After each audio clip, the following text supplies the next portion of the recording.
It is time for the Big Three. Today's topics, 5 for 1, educational intolerance, and this week's must-reads, if we have the time to get to them. We hope so, with our Big Three panel.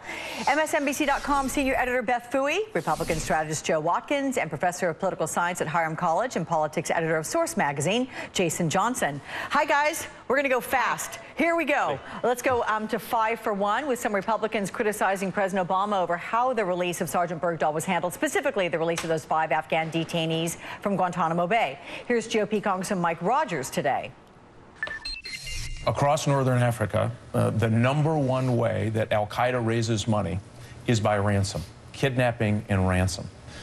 We have now set a price. So we have a changing footprint in Afghanistan, which would put our soldiers at risk for this notion that if I can get 1, I can get 5 Taliban released. And the problem is the way we're changing our footprint means we get less intelligence. Jason, does Congressman Rogers have a point? He does in the short term. I mean, the reality is al-Qaeda is going to do, the Taliban are going to do whatever it is they want to do anyway. The president wanted to get this guy back. Apparently, there have been lots of stories that there were attempts to get Bowe back as recently as 2 years ago, but they didn't want to do it during the presidential election. If it takes sending these 5 guys back, it's fine. We're going to be tracking them the whole time. There's not much they can accomplish. We're talking about terrorists here, not Lex Luthor. There's not much they can do if we keep track of them once they go back to Qatar. Okay, Joe, here's how Secretary of Defense Chuck Hagel responded to the Republican criticism. He was on Meet the Press. Here it is. We didn't negotiate with terrorists. And I don't think what we did in getting our prisoner of war released in any way would somehow encourage terrorists to take our American servicemen prisoner or hostage. Joe, is it fair for Republicans to level this kind of criticism when there's still so many details we do not know about how this release was carried out? I mean, are they jumping to conclusions before having all the details? I think that the Secretary Hagel, who is a Republican, by the way, makes a great point. I think this is a day for rejoicing because anytime an American is released from captivity, that's a reason for all Americans to rejoice. And I rejoice with him and the family and also with the country. I think the president and his team handled it skillfully. But I think we still need to have a conversation. We want to make sure that people who are released on the other side don't come back to haunt us. We want to make sure that we don't send any kind of a false message to terrorists that it's okay to take our people hostage or into captivity and that they can get a price for it. So I think it's a good conversation to have. Republicans and Democrats can talk about this reasonably, I think, because it's the security of the country is what matters. And Beth, as more details come out, how do you see this playing out?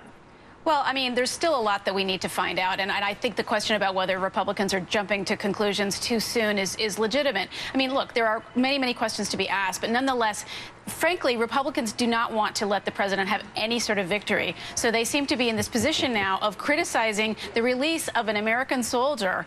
That's what we should be celebrating at this point, not necessarily the terms. Let's learn more about that. But let's rejoice with what was accomplished here, and what the president and his team did was quite significant. And yet the Republicans put themselves in the position of appearing to say it was a bad thing. And I think that's really probably not the way to go at this point. Okay, guys, we got about 2 minutes to get through this next one, which we're going to move on to. Former New York Mayor Michael Bloomberg giving the commencement address at Harvard this past week. Here's part of what he said.